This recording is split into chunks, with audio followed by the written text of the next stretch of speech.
ela tem a inclinação dada por esse limite dessa razão entre o ΔY e o ΔX, quando o ΔX tende a zero. Essa inclinação ela pode ser infinita ou menos infinita, né? À medida em que essa reta ela passa a ser uma reta vertical, tá? Nesse caso, a gente não tem derivada, né? Mas a reta tangente ela existe e ela é uma reta vertical. Nesse caso aqui, só para a gente tentar exemplificar, por exemplo, imagine, eu acho que eu tenho esse exemplo aqui embaixo.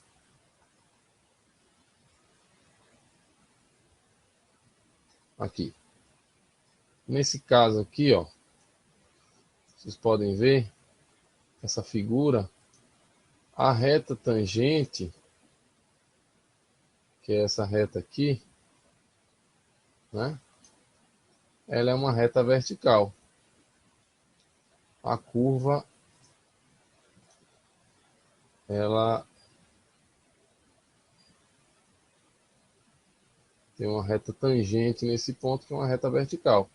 Nesse caso aqui, a gente não tem uma derivada no ponto C, certo? Mas a reta tangente, ela existe, é uma reta vertical. Seria esse o caso.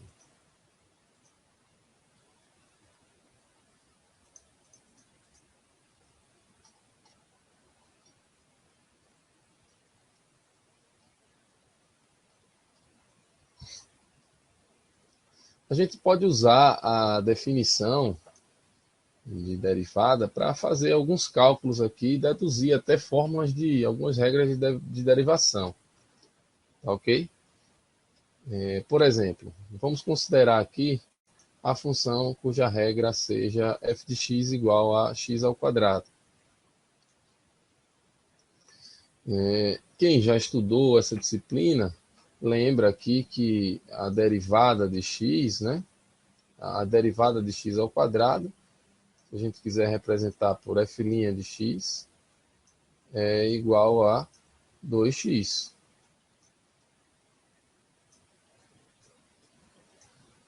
Mas como a gente consegue deduzir isso? Isso vem da definição de derivada, né? Se a gente pegar, por exemplo, a derivada no x igual a 2, isso teria que dar 4. 2 vezes 2 é 4. Isso vai ser o f de 2 mais o ΔX, ou seja, a gente tem aqui a parábola. Deixa eu tentar desenhar aqui. Aqui o eixo cartesiano, a nossa parábola, tá? Quando x é 2, o y é 4, né? A gente tem aqui uma reta tangente neste ponto, onde x é igual a 2. Tá? Então, a gente começa pela reta secante, trabalhando com 2 mais ΔX,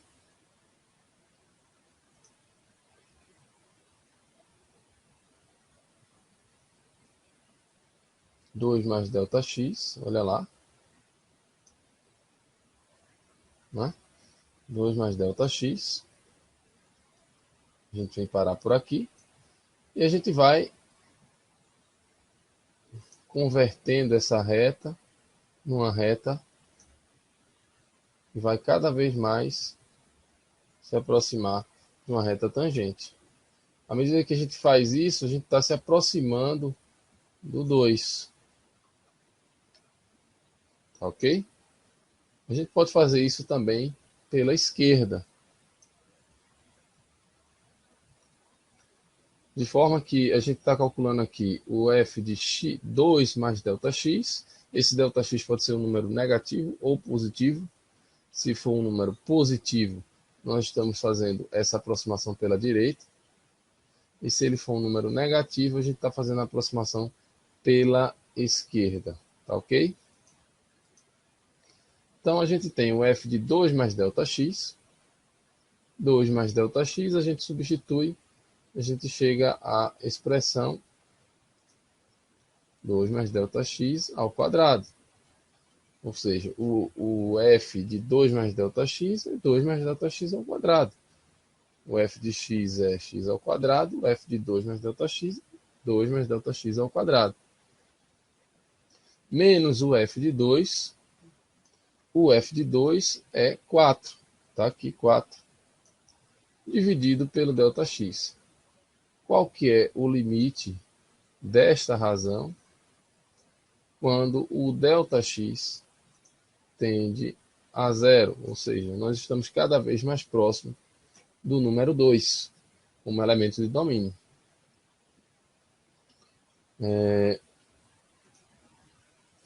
Daqui em diante, nós podemos aqui desenvolver esse quadrado perfeito, ou melhor, esse produto notável, né? 2 ao quadrado, que é 4, 2 vezes 2 ΔX, que é 4 ΔX, né? Mais ΔX ao quadrado, menos 4, dividido por ΔX. E aí, o que a gente vai fazer agora? É só simplificar e deixar a expressão do limite. Nós queremos saber qual o comportamento desta quantidade quando o ΔX tende a zero. Colocamos aqui o 4 menos 4, a gente pode simplificar. Sobra 4 ΔX mais ΔX ao quadrado. Tudo isso sobre ΔX. Como ΔX é uma quantidade que tende a zero, mas não é zero, ela tende a zero, mas não é zero, eu posso simplificar aqui tudo por ΔX. Vai sobrar 4 mais ΔX sobre 1.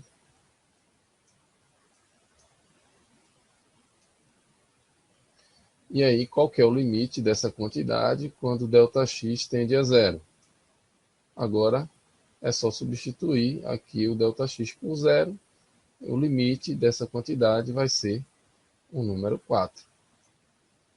Dessa forma,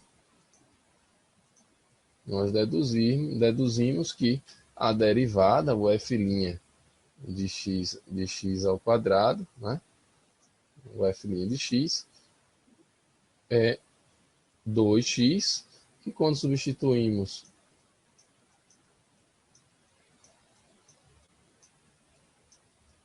o x por 2, nós obtemos o f' de 2, que é 2 vezes 2, 4. Bem, é assim que surgem as regras, assim que surgem as regras de derivação, tá ok? Tudo isso baseado na noção de limite, porque derivada é um limite. E aí tem a definição de derivada. Vocês podem ver aqui. A derivada de uma função, f', é o limite dessa razão quando ΔX tende a zero, quando esse limite existe.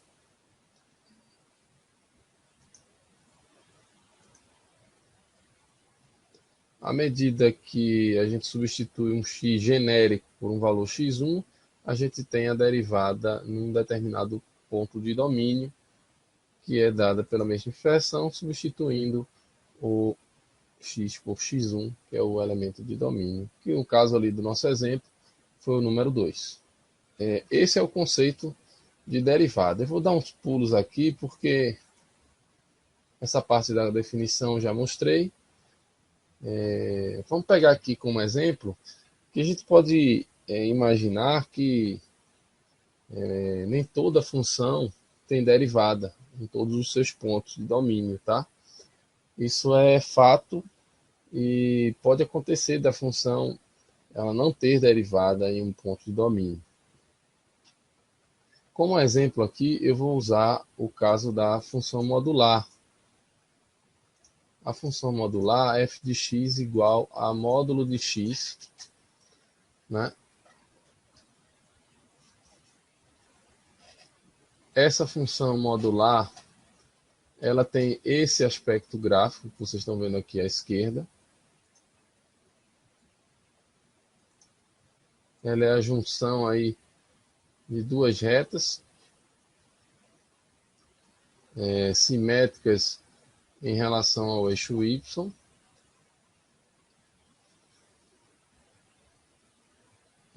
Observe que a existência de derivada está associada à existência de uma reta tangente no ponto.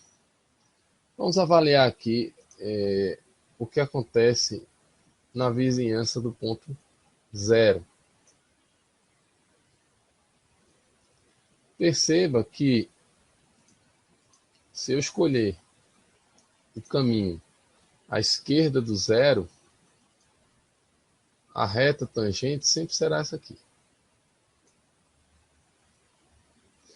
E se eu escolher um caminho à direita do zero, a reta tangente sempre será essa aqui. De forma que, na vizinhança do zero, você não tem uma única reta tangente. Logo, na hora que a gente for observar aqui a definição, vocês vão perceber que vai dar algum problema no limite daquela razão que eu falei para vocês no início. Só para observar aqui, o f' no zero é o f de 0 mais ΔX menos o f de 0. Tudo isso dividido pelo ΔX, quando o ΔX tende a 0.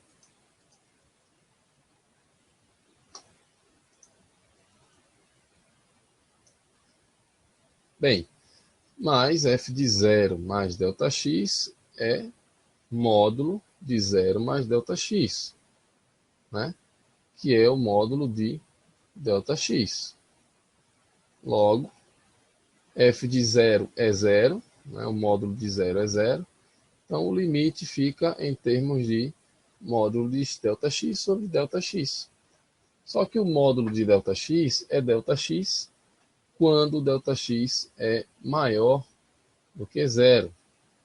E o módulo de ΔX é menos ΔX quando ΔX é menor do que 0. Com isso, nós chegamos a dois caminhos.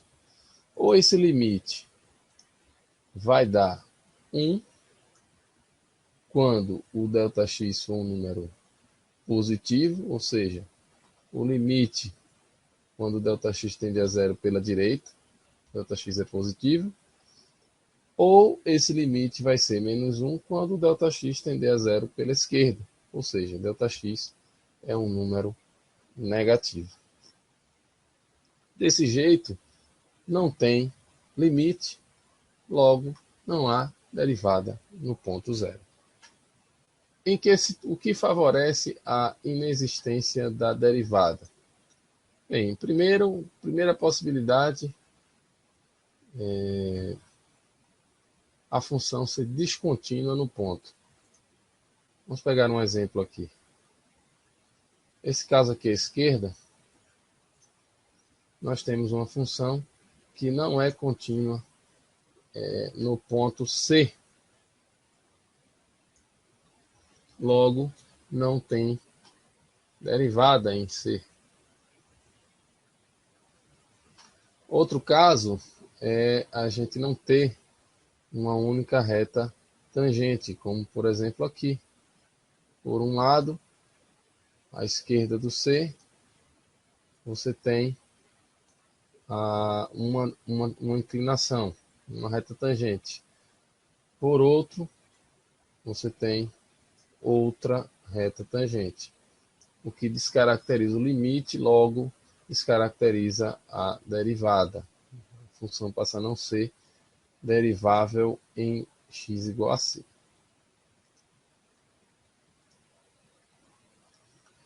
A outra situação é quando a reta tangente é uma reta vertical. Essa eu já comentei no início do vídeo. Ou melhor, no início da conferência. Então, é aí que surge o conceito de derivadas laterais, né? Então, a derivada lateral é o limite lateral, né? O limite pela direita ou o limite pela esquerda, a depender da direção que você toma, ou o ΔX tendendo a zero pela direita ou o ΔX tendendo a zero pela esquerda. Aqui mais um exemplo de uma função que não tem derivada nos pontos menos 1 e 1, né? Observe que nesses pontos aqui a gente não tem uma reta tangente bem definida, mas a função ela é contínua em todos os pontos. Perceba que a questão de ser contínua não implica ser derivada. Mas o teorema que garante a existência, a continuidade, é esse aqui. Se for derivável, é contínuo. Mas a recíproca não é verdadeira, ou seja, se a função é contínua, eu não garanto que ela é derivável. Mas se ela é derivável, será contínua. E aí a gente pega o caminho inverso. Se não for contínua, não será derivável. É negativa, na verdade, né?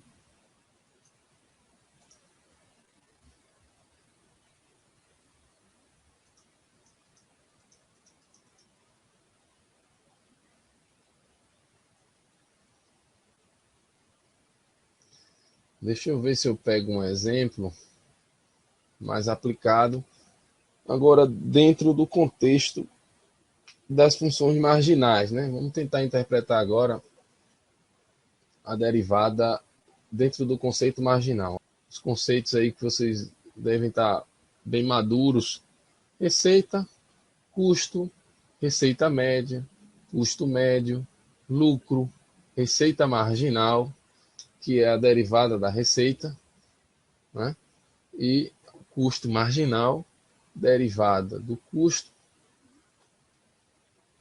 E também eu quero falar um pouquinho sobre a elasticidade. Então, por exemplo, o custo marginal, tá? Vai ser o acréscimo no custo dado um aumento unitário na produção. Ou seja, se eu aumentar em mais uma unidade, quanto que vai impactar no meu custo? Aqui a gente entra com um conceito, né? Porque a derivada, né? A gente entende a derivada, certo? Como um limite, né? Daquela razão que eu mostrei a vocês no começo. Eu vou denotar essa razão no limite por dy sobre dx. De forma que, se eu uso o delta y sobre delta x, eu tenho a razão, delta y sobre delta x. À medida que o delta x tende a zero, a gente passa a ter essa razão aqui, que é a função derivada. Que é aqui em termos, que é o que chama de diferencial, né? dy aqui no caso vai ser a variação do y, que pode ser, por exemplo, a variação na sua função custo. Vamos trocar aqui o dy por dc, por exemplo. Então, qual é a variação no custo, tá? Ok? Dividido pela variação no x, só que essa variação é muito pequena. Isso aqui vai ser o custo marginal. Ok? Quando o delta x, o dx, ele tende a um número pequeno, né? A gente pode imaginar aqui esse número pequeno como uma unidade, de tal maneira que a variação na sua função custo, será o ΔC, ela vai poder ser aproximada, tá, pelo custo marginal no ponto.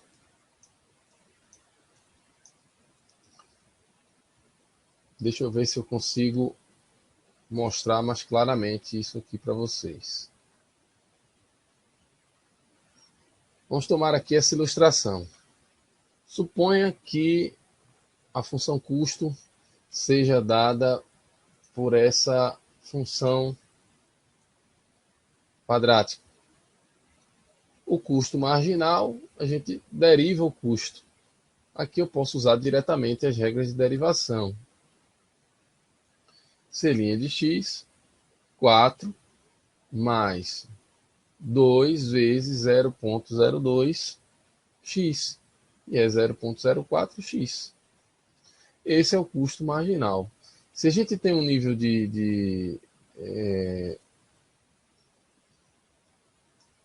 x de 50, né? São 50 brinquedos ali, o C' de 50 vai ser o quanto vai aumentar ou diminuir o meu custo se eu produzir uma unidade a mais, tá? E eu já estiver no nível 50. Ou seja, eu já estou produzindo 50.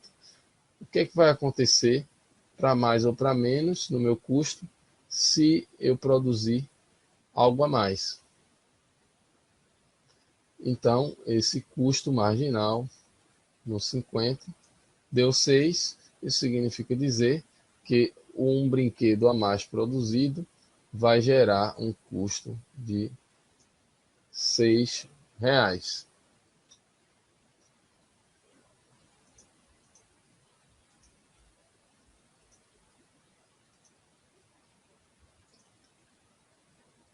Perceba agora que a gente pode aproximar esses R$6, esses R$6 obtidos lá pela função derivada, o custo marginal, ele é bem perto do da verdadeira variação de custo, que é o custo de 51 menos o custo de 50. Se a gente fizer a diferença, isso vai resultar em 6,02. 6,02 e 6. Né? Então, o custo marginal é uma aproximação linear, né, para a variação do custo, né, quando a gente sai do 50 para o 51.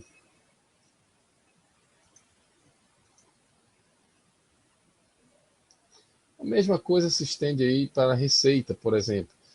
Pega aqui esse exemplo 5, a função receita, ela é dada aqui por essa expressão, é um polinômio de segundo grau, né? Aí obter a receita marginal no x igual a 40, ou seja, a gente vendeu 40 unidades do produto, e esse R' de 40, lembrando aqui, vamos derivar, né? Só voltando, o R de x é 300x menos 1 meio de x ao quadrado. Se a gente derivar, a gente vai obter aqui 300 R' de x é igual a 300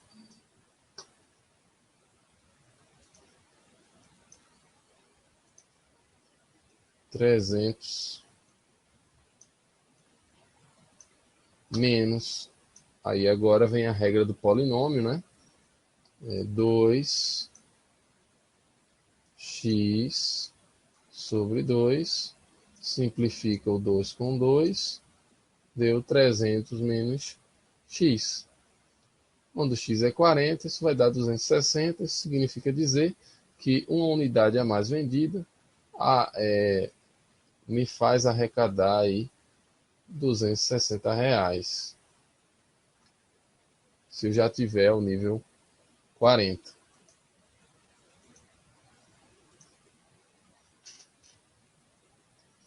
Então, a variação, na verdade, da receita, né, vai ser de R$ 260. E se a gente pegar a variação real, que é simplesmente trabalhando com o ΔR, fazendo as contas aqui, isso vai dar R$ 259,50, que é um valor bem próximo da receita marginal no 40.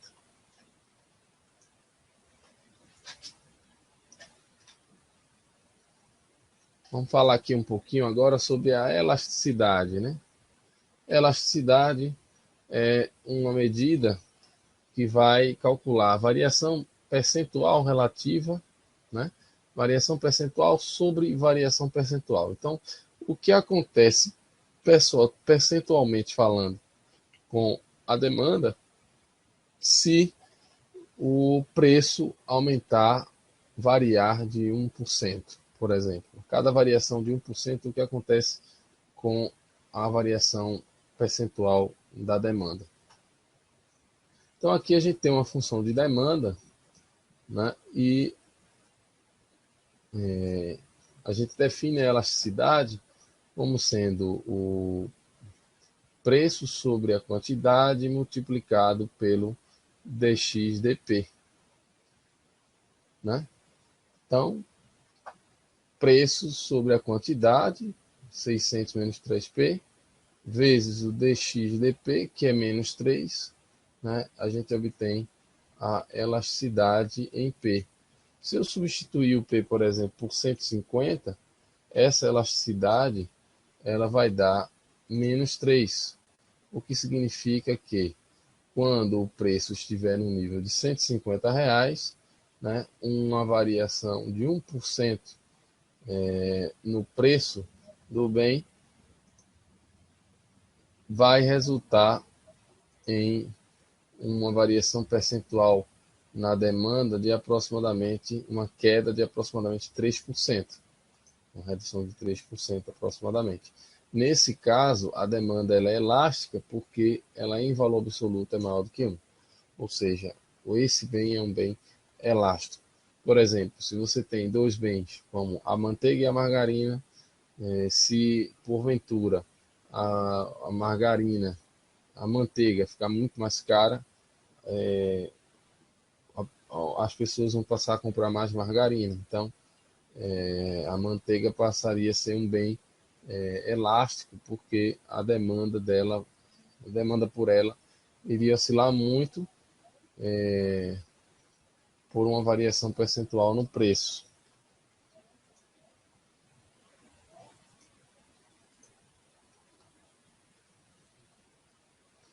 Bem, para a gente finalizar aqui, eu queria falar sobre a regra da otimização do lucro.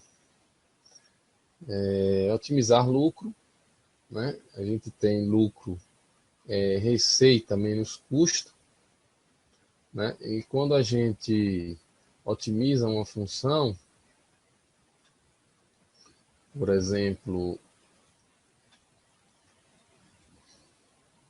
aqui vocês estão vendo um gráfico, e nesse gráfico a gente tem, ó, quando a curva está caindo, a inclinação é negativa, a derivada é negativa. quando ela está mudando o comportamento, a inclinação ela tem que passar por um ponto de mudança de negativo para positivo. Então, a reta tangente passa a ser horizontal aqui, justamente num ponto de mínimo. Aí nós voltamos a subir, agora subindo o gráfico, né, com crescimento, inclinação positiva. Aqui mudou para zero, começa a cair, inclinação negativa e assim por diante. Então, quando a derivada ela é positiva, a função é crescente. Quando a derivada é negativa, a função é decrescente. E quando a função atinge um ponto de máximo ou um ponto de mínimo, né, a derivada tem que ser nula se ela existir nesse ponto. Então, uma regra para a gente utilizar para otimizar uma função, que seria o máximo lucro, é derivar a função lucro igualar a zero. Porque a gente derivando igualando a zero, a gente vai estar obtendo os pontos onde há essas mudanças de comportamento, o que caracteriza, né, os pontos de máximo e mínimo locais aqui dessa função. A função lucro, ela é dada pela receita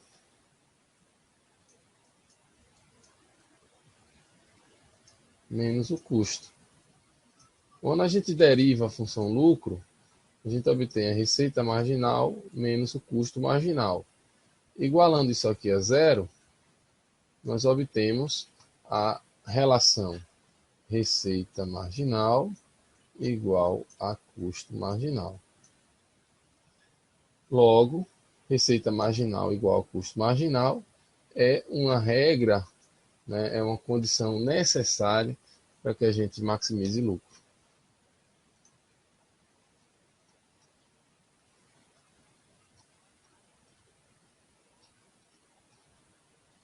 Então, um critério de maximização de lucro é que a gente faça a receita marginal igual ao custo marginal.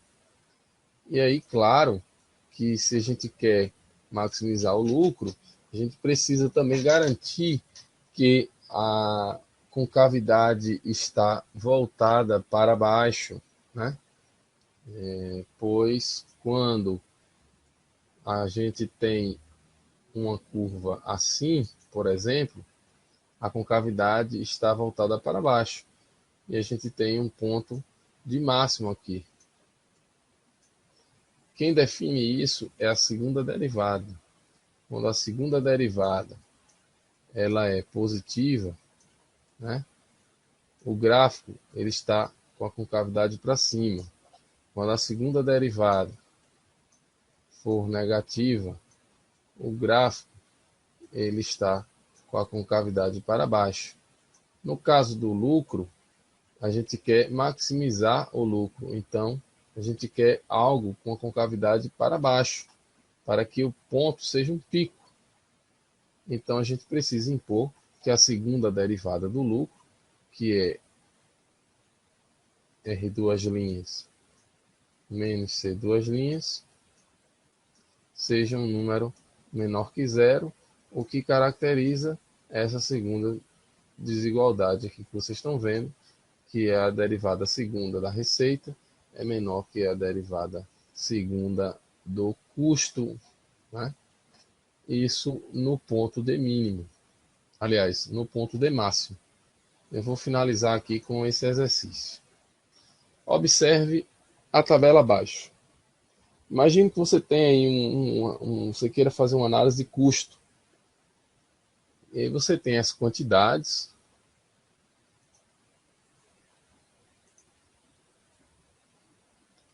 o custo total, o custo médio, o custo marginal.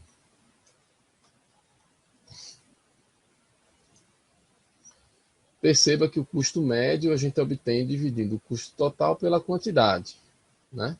de modo que o custo médio aqui vai dar 5,6.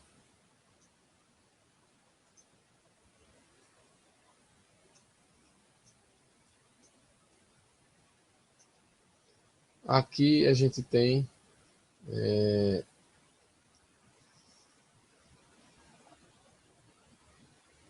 17.600 por 3.000, isso vai dar 5,87.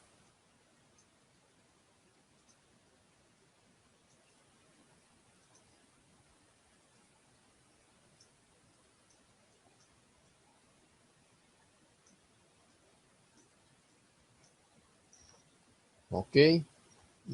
Perceba aqui o seguinte, vamos analisar a primeira sentença. Como o custo marginal de 1.000 é menor que o custo médio de 1.000, 1.000 é a abscissa do ponto de mínimo do custo médio. Bem, o custo marginal na produção de 1.000 é 4. E o custo médio é 5,6. O que isso quer dizer para mim, né? Não é que 1.000 seja a abscissa do ponto, porque se 1.000 for a abscissa do ponto, o custo marginal tem que ser igual ao custo médio, né? Se você está buscando minimizar custo médio, procurem aí no material, existe uma explicaçãozinha, eu não provei aqui, mas o custo médio ele é mínimo em um ponto onde o custo médio ele cruza, ele se iguala ao custo marginal. Então o que a gente está vendo aqui é que o custo marginal de 1.000 unidades ele é menor do que o custo médio das 1.000 unidades. O custo marginal seria o quê? Seria o custo para a gente vai ter uma estimativa aí, uma aproximação, né, do custo gerado pela produção de mais uma unidade. Essa unidade adicional vai gerar um custo marginal de 4, né? E é um valor abaixo da média do custo das 1.000 unidades produzidas. Então, nesse sentido, valeria a pena você produzir mais uma unidade, pois o custo marginal é menor do que o custo médio das 1.000 unidades já produzidas. Então, se eu estou no nível de 1.000, né, e eu quero produzir mais uma unidade, o ideal é que o custo marginal ele seja menor do que o custo médio das 1.000 unidades já produzidas. Então, essa sentença aqui é falsa, porque 1.000 não é a abscissa do ponto de mínimo. No nível de produção 3.000 unidades, cada peça a mais produzida contribuirá para reduzir o gasto médio unitário. Então, 3.000 unidades, eu apaguei aqui, mas aqui era 5,87 e aqui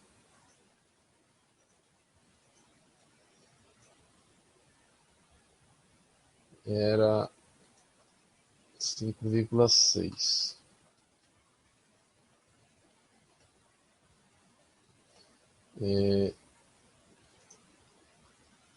No nível 3.000, tá? A gente tem aqui custo marginal maior do que o custo médio, ou seja, o custo de produzir uma unidade a mais é maior do que a média do custo de ter das 3.000 unidades já produzidas, o custo individual. Então, nesse caso, não vale a pena você produzir mais uma unidade. Por quê? Porque o custo médio das unidades já produzidas, o custo unitário médio, né, é menor do que o custo marginal. Ou seja, produzir mais uma unidade gera um custo maior do que a média do custo das unidades já produzidas, né? Então, não é verdadeira porque não reduz o gasto médio, e sim aumenta o gasto médio. O item C, o valor aproximado do custo de mais uma peça ao nível de produção 2.000 é interessante. do ponto de vista de utilização, a empresa vai aumentar a produção em unidade. Então, vale a pena aumentar a produção em unidade ao nível 2, de 2.000? Bem, se o custo marginal for menor do que o custo médio, sim.